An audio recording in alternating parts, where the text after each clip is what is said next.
Greenhouse warming is the buildup of invisible gases. Their invisibility is precisely part of the problem because you can't just by looking see that there's a danger, which keep the heat in and build up the temperature of the earth, producing great regions of drought in continental interiors, including the American Midwest, and through the volume expansion of seawater and the melting of polar ice, sea level rising. And some of the projections for the end of the next century are extremely serious: drought, the destruction of croplands worldwide, an assault on natural ecosystems, and a rising of sea level sufficient to, for example, flood Bangladesh and produce tens of millions of environmental refugees. Maybe not. Maybe there's some undiscovered mistake that all of the scientists involved in these models are making. It's not impossible.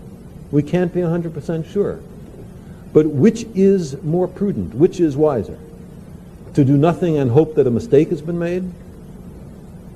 Or to take these predictions seriously, even if there's a chance the precautions you will take will be unnecessary? Humans have been on this planet for something like 1 million years, and for the vast bulk of that time, things changed extremely slowly. The population increased very slowly, our technology improved, but by very slow steps. And just recently, this is what's called an exponential. It's flat for a long time, and then boom, you suddenly get a huge increase. Increase in population, increase in technology, increase in pollution, increase in our powers to disturb the environment, to change the planetary environment. But we're the same old human beings as we were 1,000 years ago and 100,000 years ago. Not much has changed with us.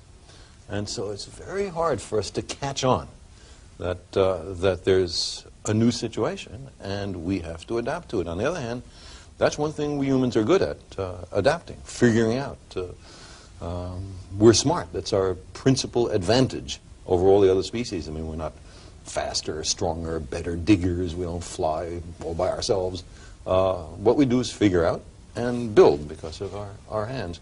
And so I think there's certainly a chance of getting out of this mess, but not by business as usual, not by the idea that we shouldn't plan ahead, not by the idea that anybody can do whatever the hell they want and it doesn't affect the environment. There has to be a new way of looking at the world.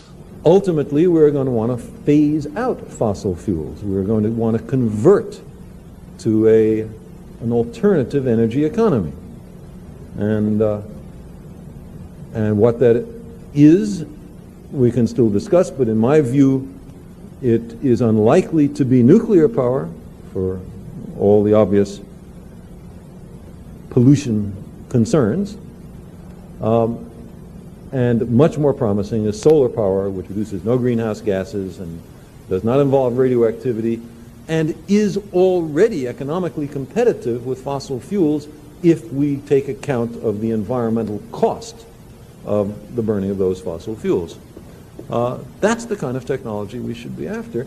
And incidentally, because developing countries tend to be located in equatorial latitudes where there's more sunlight, this is also an ideal kind of technology and could be, for them, and could be much more indigenous, that is, the technology homegrown, than big fission or fusion reactors. This is the first moment in the entire history of the human species when we've explored firsthand, I mean, not humans, but our machines, our robots sending back the data, the environment we live in.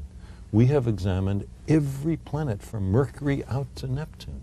We have examined 70 moons and some comets and some asteroids. Never before has that been done. There's only one first time.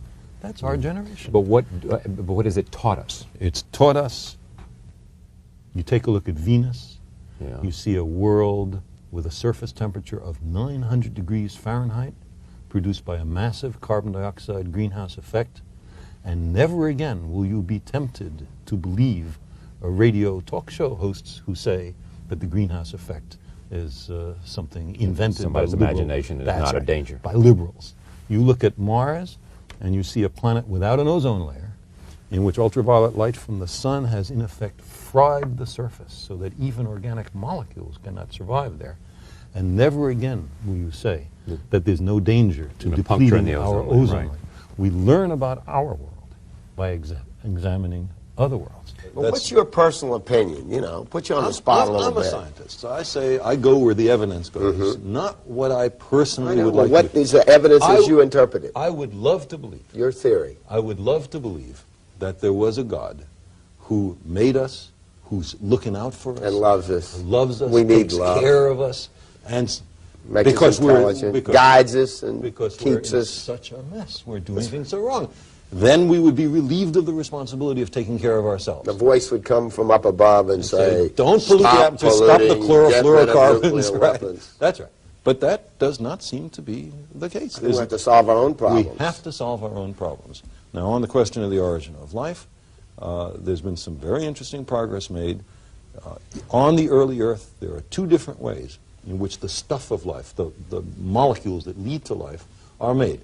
One, it seems very clear, it was made in the primitive atmosphere, lightning, ultraviolet light falling on the Earth, that kind of stuff.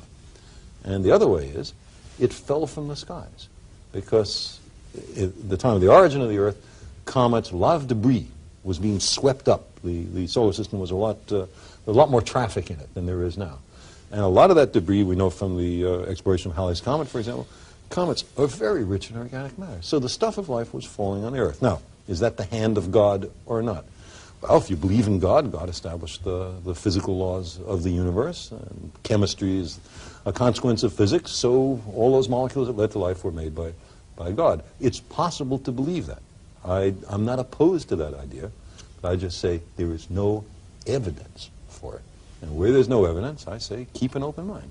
Don't commit yourself in the absence of compelling evidence.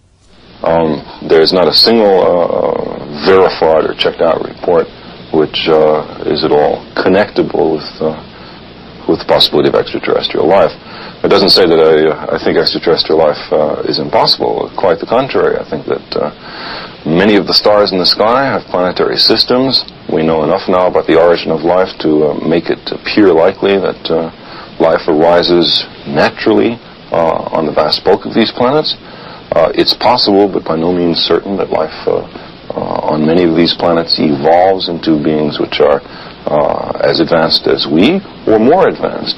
And I don't see any reason why we can't imagine that there are civilizations thousands or millions of years in advance of ourselves, capable of technical feats that we can hardly imagine. If you would believe, as the flying saucer cultists would have us believe, that the majority of the saucer reports are due to visitations, then you have a very strange situation. That means several spaceships are coming to the Earth over interstellar distances every day, as if all the anthropologists in the world were to converge on one of the Andaman Islands in the Indian Ocean because they just invented the fishnet there or something. I think it's much more reasonable if you want to speculate on the possibility of extraterrestrial intelligence, that there are very rare visits from extraterrestrials to the Earth. There's no evidence for this. I just say that's not implausible. But to have several visits a day, I think, is straining credulity. On the other hand, there's not something that we can do as individuals. I cannot go and drive a 75 mile per gallon automobile because they are not commercially available. So it's no good to tell me, as my friend Mr. Riley did, that we shouldn't complain to the government or the industry. We should just do it ourselves.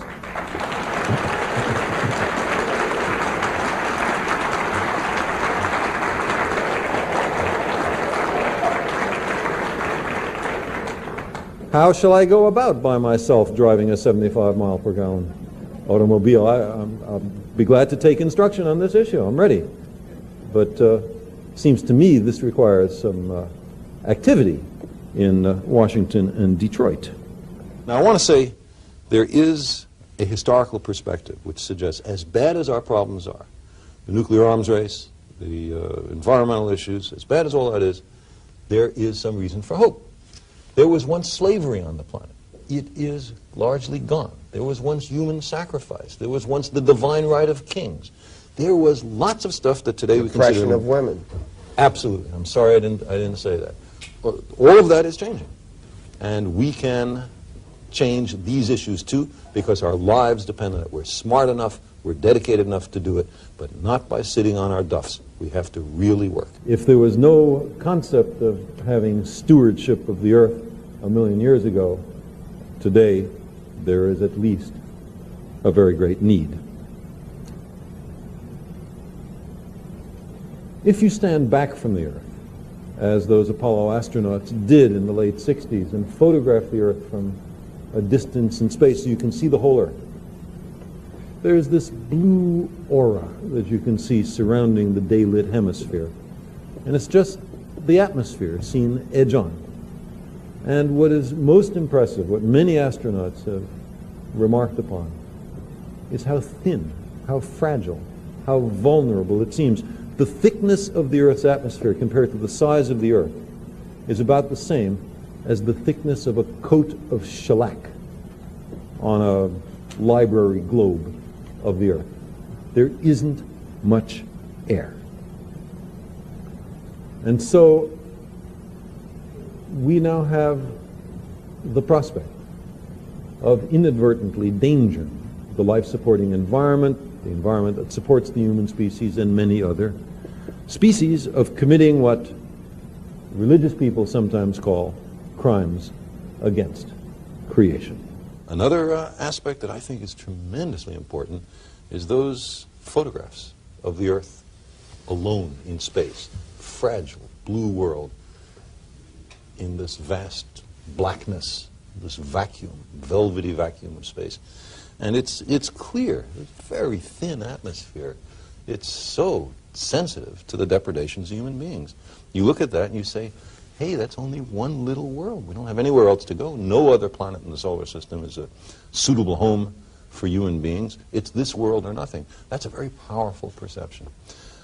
Then, in the particular field that I'm involved with, the exploration of planets, usually by robotic spacecraft, there we have opened up a universe of wonders.